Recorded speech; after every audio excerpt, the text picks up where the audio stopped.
Bom dia, sexto ano.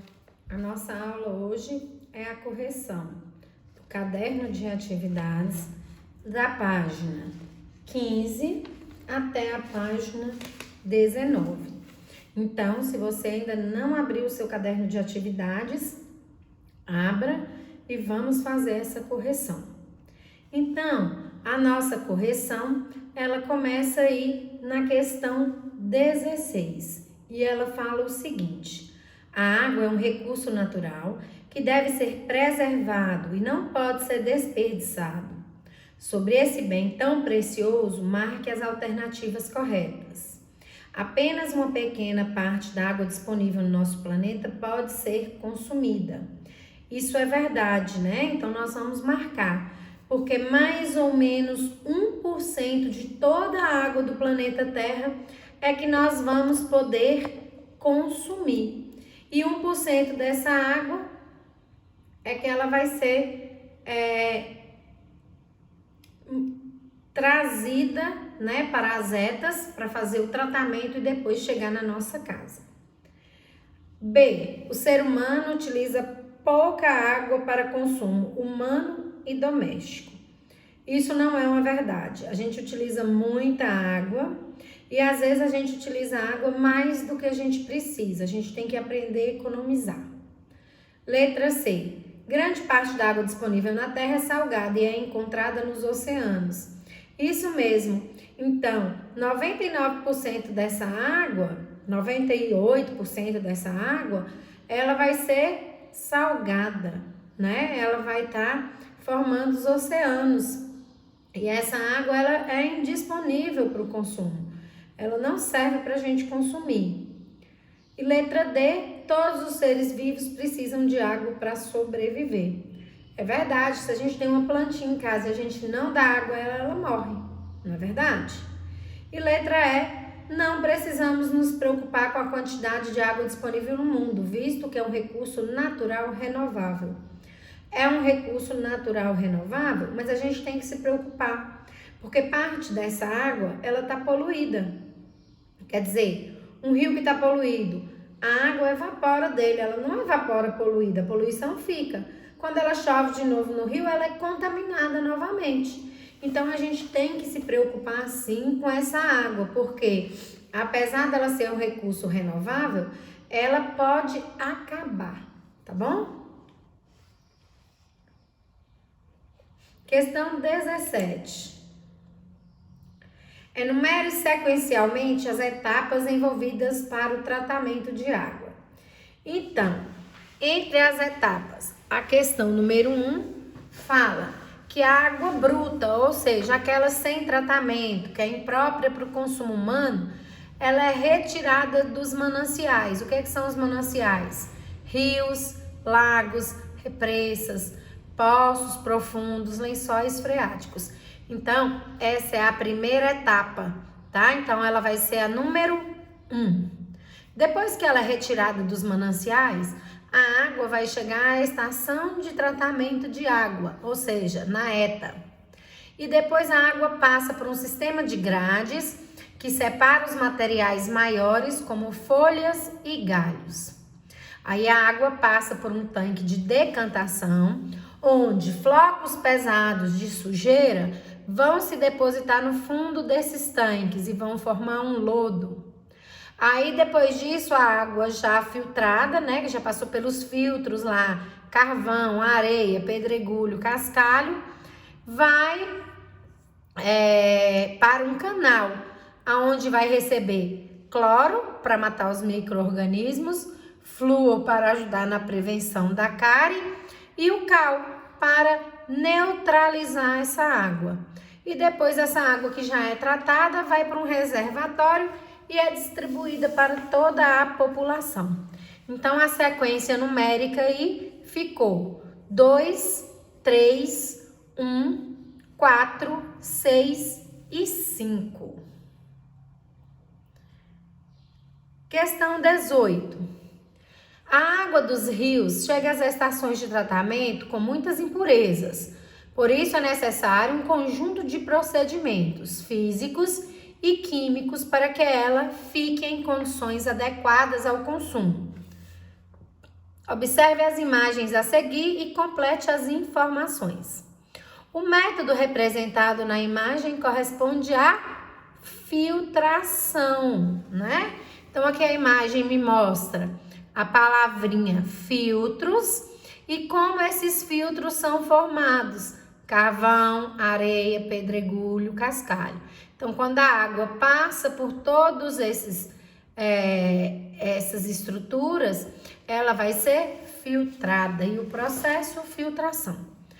Nas estações de tratamento de água, esse método serve para retirar todas as sujeiras que ainda ficaram naquela água.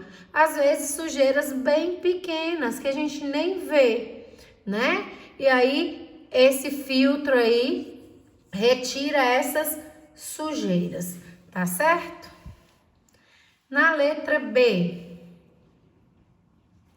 o método representado na imagem corresponde nós estamos falando de um decantador. O decantador faz a decantação, né? E nas estações de tratamento de água, esse método serve para quê? Separar, né, os grandes sedimentos, os resíduos mais pesados que vão para o fundo, né? Vai fazer essa decantação. Então, separa o lodo que foi sedimentado lá no fundo do tanque. Tudo bem? 19. Em relação às etapas envolvidas para o tratamento de esgoto, preencha as frases com as palavras do quadro. Decantação, redes coletoras, sedimentação, impurezas, sólidos grandes, matéria orgânica e rios. Letra A. Ao deixar as casas, o esgoto vai para as redes coletoras, até chegar às estações de tratamento de esgoto. Letra B. Antes de ser tratado, o esgoto passa por grades para a remoção de sólidos grandes. Então, as grades sempre vão tirar aquelas partes grandes que estão ali naquele esgoto, ou até mesmo na água que vem dos mananciais para a ETA, tá? Quais seriam esses sólidos grandes? Garrafas plásticas, tampas, papel, dependendo em alguns esgotos, o pessoal joga até animal morto, tá? Ao chegar aos tanques de decantação, o esgoto fica em repouso. Nessa etapa, ocorre a sedimentação e as partículas mais pesadas se depositam no fundo dos tanques. Nos tanques de aeração, micro-organismos vão decompor a matéria orgânica, diminuindo a carga poluidora do esgoto. Letra E. O sólido restante deposita-se novamente no fundo e após uma nova etapa de decantação, o esgoto já está sem 90% das impurezas. Porém, essa água ela não pode ser bebida.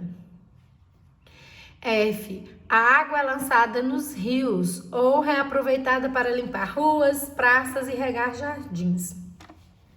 O esgoto, mesmo ele tendo 90% das impurezas já retiradas dele, muitas vezes eles contêm micro-organismos, porque ele não passa por aquele processo de desinfecção, né? Não coloca cloro nas estações de tratamento de esgoto, só coloca cloro nas estações de tratamento de água. Questão 20. Marque as alternativas relacionadas ao benefício do tratamento de esgoto.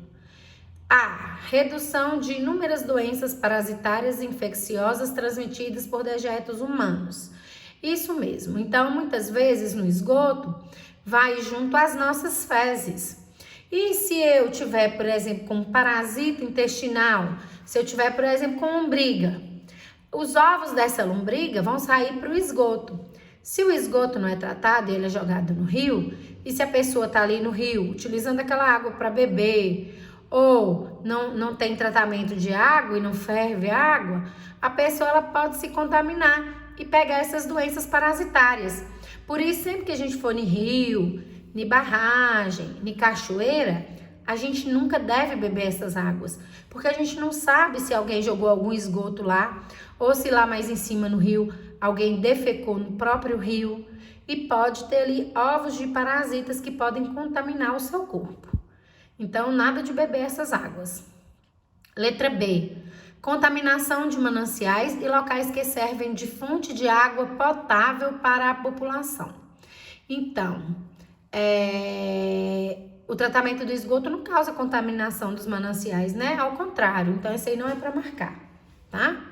Então, o tratamento de esgoto preserva o meio ambiente? Preserva, porque ele é tratado antes de voltar para o meio ambiente, então existe aí preservação. E o tratamento de esgoto faz a eliminação da contaminação de pessoas e animais por meio da água.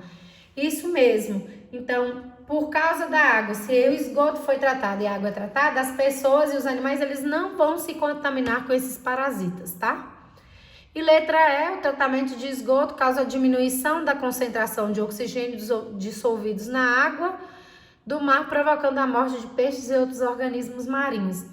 Ao contrário, quando o esgoto é colocado nos rios ou em qualquer lugar sem tratamento, é que ele vai matar os peixes e os organismos marinhos. Então, a letra E também não marca. Aí, nós vamos marcar como corretas somente A, C e D, ok? Observe a charge a seguir. Ai, que preguiça! Vou jogar esse resto de óleo na pia mesmo. Não faça isso, senhora. Algumas pessoas ainda têm o hábito de jogar o óleo de cozinha usado na pia ou no ralo. O produto lançado vai para a rede de esgoto e contamina o ambiente, poluindo a água e o solo. Para vocês terem uma ideia, 1 litro de óleo, ele é capaz de contaminar 1000 litros de água. Então, é uma contaminação muito grande, né? Então, como podemos orientar essas pessoas para o descarte correto do óleo usado? Então, o óleo usado, ele deve ser armazenado dentro de uma garrafa PET. Sabe aquele refrigerante que tomou no final de semana? Não joga a garrafa fora, não. Deixa ela lá na cozinha. Cada vez que precisar jogar o óleo fora, joga o óleo dentro dela. E aí, em alguns locais, existem postos de coleta. Na nossa cidade, aqui em Porteirinha, não existe esses postos de coleta, não. Mas em todas as comunidades, em todos os bairros, é só a gente passar a saber quem é. Sempre existem pessoas que usam esse óleo velho para fazer sabão. Isso mesmo, faz-se sabão com óleo. E aí essas pessoas, elas mesmas vão na sua casa e buscam esse óleo. Você basta ter o contato dela e avisar, ó, já tem óleo, pode passar aqui. E aí, cada vez que a garrafa estiver cheia, ela te leva uma garrafa nova e você dá a garrafa com óleo para ela, tá? Então, uma garrafa PET de 2 litros dá para poluir 2.000 litros de água, né? Então, já estaremos fazendo a nossa parte. Então, pesquisa aí no bairro de vocês, né? Na rua de vocês, se tem alguém que usa óleo para fazer sabão. Se essa pessoa usa óleo, manda esse óleo velho para ela, tudo bem? 22. Assinale os itens que correspondem ao lixo que pode ser reciclado. Então, aí nós podemos reciclar lata de alumínio, garrafa PET, revista, caixa de papelão, caderno, pote de conserva, embalagem longa-vida, aquelas embalagens de leite, sacola plástica, embalagem de shampoo. Casca de ovo, pó de café e papel higiênico, eles não são recicláveis. Casca de ovo e pó de café a gente pode reutilizar. Se você tem jardim, se você tem uma hortinha na sua casa ou mesmo planta para enfeitar, você pode triturar a casca do ovo, misturar com pó de café e colocar nas suas plantas. Vira um ótimo adubo, tá certo? O papel higiênico não. O papel higiênico, como tem resíduos de fezes e urinas, a gente nem reaproveita e nem recicla, tá certo? 23. Indique em qual categoria se encaixam os itens do exercício anterior que podem ser reciclados, ou seja, só os que a gente marcou com X. Então, nessa latinha azul, eu vou pôr a revista, caixa de papelão, o caderno, a embalagem do leite, embalagem do suco, tá? As embalagens longa-vida, que a gente chama. No lixo vermelho, eu vou colocar tudo que for plástico, garrafa PET, sacola plástica, embalagem de shampoo, né? E no lixo verde, tudo que for vidro. Aí, no nosso caso, de vidro, só colocou o pote de conserva. Mas um copo que quebrou, uma garrafa de vidro que quebrou, um jarro que quebrou, um espelho que quebrou, tudo nós vamos colocar aí no vidro, ok? E metal aí no nosso exercício só vai ter também a lata de alumínio, que pode ser de refrigerante, de leite condensado, que fez um brigadeiro. Tudo pode ir aí para o metal.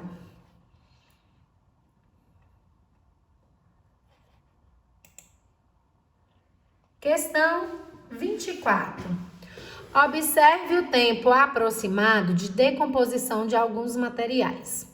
Papel, cerca de 3 meses, mas esse papel aí, ó, a folha do caderno, um papel mais grosso pode durar até 6 meses, tá? Chiclete, mais ou menos 5 anos. Saco plástico de 30 a 40 anos. Garrafa PET, mais de 100 anos. Lata de alumínio, mais de 100 anos. E vidro, 4.000 anos. Muita coisa, né? Com base nessas informações, responda. Letra A.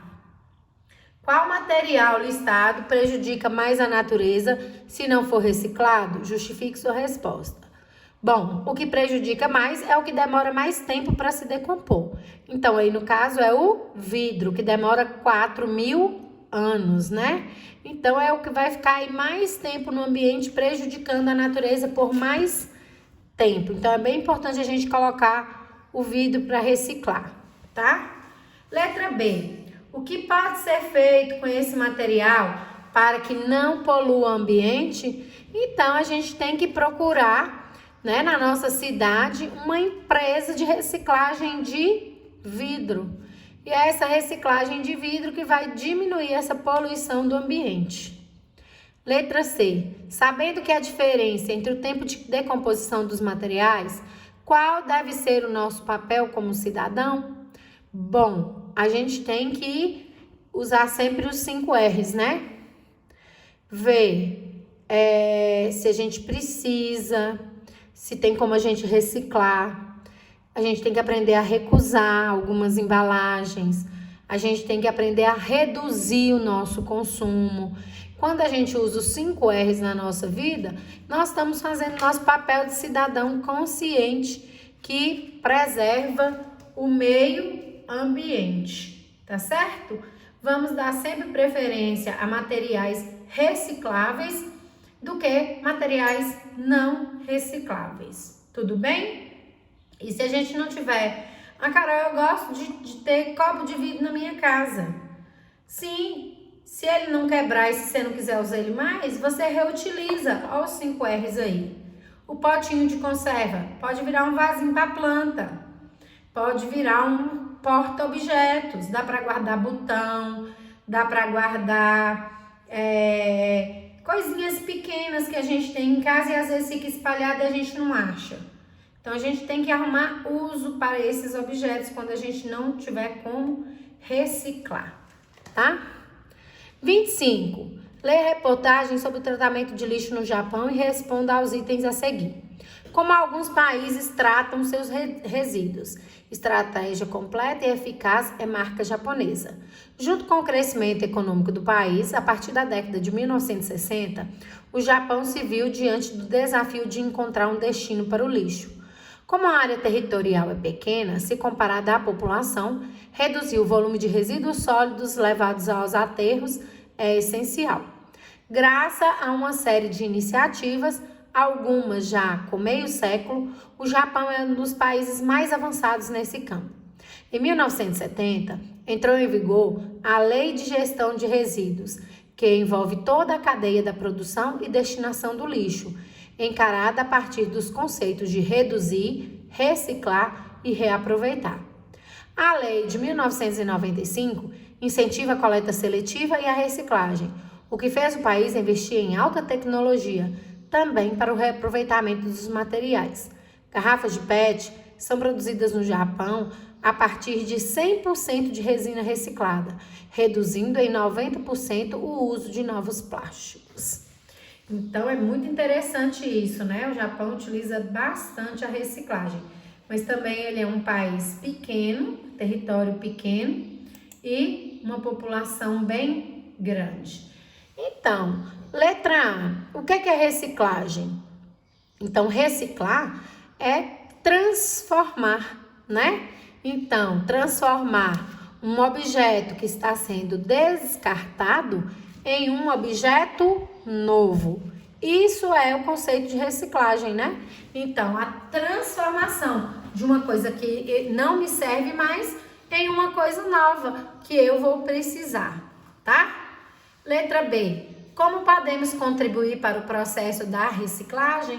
Nós podemos contribuir separando o nosso lixo, né? Se não tem uma coleta seletiva na minha cidade, quer dizer, não existe um carro de lixo que pega e já separa os materiais, eu mesmo na minha casa separo esses materiais e levo até as empresas que vão fazer essa reciclagem. E aí essas pessoas me pagam às vezes até para ficar com aqueles produtos que para mim não servem mais e elas mandam para reciclagem, tá certo? Dá para ir lá na mãe de Davi, levar um tanto de garrafa PET ou um tanto de latinha, ela ainda dá um dinheirinho para vocês que dá para ir lá no Icate do bombom e comprar um bombom, ou passar na sorveteria e tomar um sorvete. Um açaí talvez não dá, mas se você juntar muita coisa, você compra um açaí também, tá certo? Então, todo mundo levando as garrafas PETs e as latinhas lá para a mãe de Davi, para ela poder mandar para a reciclagem, viu, pessoal? Letra C. A seleção de materiais segue um sistema de cores que pode variar em diferentes países. As cores são diferentes, pois cada lixeira se refere a um tipo de material. No Brasil, para facilitar a separação dos resíduos, alguns locais públicos e privados utilizam as seguintes lixeiras: amarelas, verdes, azuis e vermelhas. E aí, cada uma delas representa um tipo de material. Qual o material? Plástico, papel, metal e vidro que vai para cada lixeira?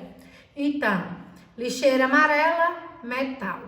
Lixeira verde, vidro.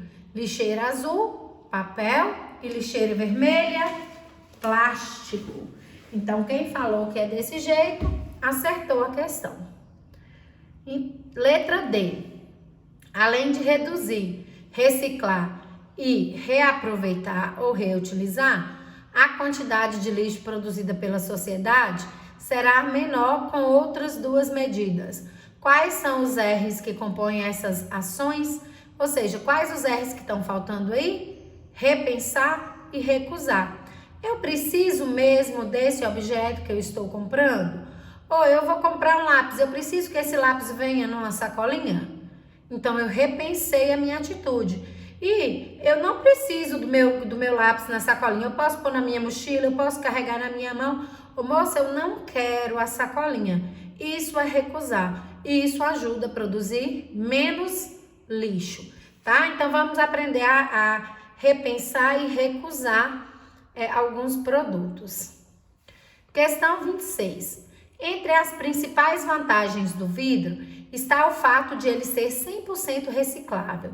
Isso significa que mesmo depois de usado, ele pode servir de matéria-prima para a fabricação de novos vidros, sem perder a qualidade ou a pureza do produto. O caminho da reciclagem do vidro no Brasil. Então, eu preciso primeiro fazer a coleta desse vidro. Depois, mandar esse vidro para um depósito lá na empresa recicladora. Aí, vai ocorrer a remoção de tampas e rótulos que podem ter nesses vidros. Aí faz-se a triagem por tipo de produto e cor do vidro. Algumas garrafas de vidro são verdes, outros são transparentes, então vai ter essa separação aí, tá? Então vai ter a separação dos objetos, né? E daqueles que podem estar junto com o vidro que não são recicláveis. Depois, a lavagem para a remoção do resíduo. Que tipo de resíduo? Alguma sujidade que está ali dentro do vidro. Se for um vidro de azeite, para retirar o restante de azeite que tem dentro. Cola da embalagem. Tudo ali vai ser removido. Então, o vidro vai ser limpo. E depois o vidro vai ser moído, tá? O vidro vai ser quebrado, todo moído, ficar bem fininho. E depois a refundição do vidro. O que significa fundição? Fazer o vidro se juntar, ele não era um pó, fazer ele ficar líquido através do fogo. E aí, depois que ele tá líquido, no processo de fundição, aí no caso refundição, você dá a forma que você quer para o vidro. Interessante, né, pessoal? Então, de acordo com o que você aprendeu sobre o descarte e a reutilização do vidro, responda. Qual é o provável destino do vidro ao ser lançado no lixo comum? Bom, se eu não mando meu vidro para reciclagem e coloco ele no lixo normal, vai ser o lixão, né? Então, aquele caminhão de lixo comum que passa na minha rua, que pegou meu lixo, vai levar ele lá para o lixão. E ele vai ficar lá centenas e milhares de anos, tá? B. Qual é o destino do vidro ao ser depositado em coletores especiais? Então, quando a gente leva o vidro para reciclagem, qual que é o destino dele? É ser transformado em outro produto, porque reciclar é isso, é pegar o vidro velho e transformar ele em um objeto novo. Aqui na nossa cidade, por exemplo, nós temos a loja O Boticário. Todo mundo aí usa perfume, não usa? Se vocês não usam, a mãe usa, o pai, a irmã. Lá eles recolhem essas embalagens do perfume vazia de vidro. Por quê? Porque a empresa Boticário recicla esse vidro e transforma ele em embalagens novas. Então já tem um destino, pelo menos para o vidro de perfume aí da mãe, do pai ou seu mesmo, tá? C. Que tipo de separação de misturas é realizado na remoção das tampas e rótulos de vidro? Bom, geralmente essa remoção ela é feita manualmente através da catação. Então, eles vão catar o que não é reciclável, as tampas, os rótulos, para depois fazer a lavagem e a trituração do vidro, tá? No processo de refundição do vidro, ocorre a fusão dos seus componentes, entre eles o dióxido de silício. Porém, como a temperatura dessa transformação é muito alta, em torno de 1.700 graus Celsius, ocasionando gasto de energia, são acrescentados óxidos metálicos que diminuem a temperatura de fusão e, consequentemente, reduzem o custo de produção do vidro. Com base nessas informações, o vidro é uma substância ou uma mistura? Justifique sua resposta. Então, o vidro ele vai ser classificado como mistura. Por quê? Porque ele é formado por várias substâncias. E aí, pessoal, tem alguma dúvida? Bom, eu espero que não. Mas se tiver alguma dúvida, manda uma mensaginha para mim pelo WhatsApp, tá? Eu tô esperando para poder tirar a sua dúvida. Se não ficou com nenhuma dúvida, vamos dar mais uma estudadinha nessa matéria aí, porque já já nós vamos ter prova, tá? A nossa aula ela se encerra por aqui. Eu desejo a vocês um bom dia e bons estudos. Até a próxima!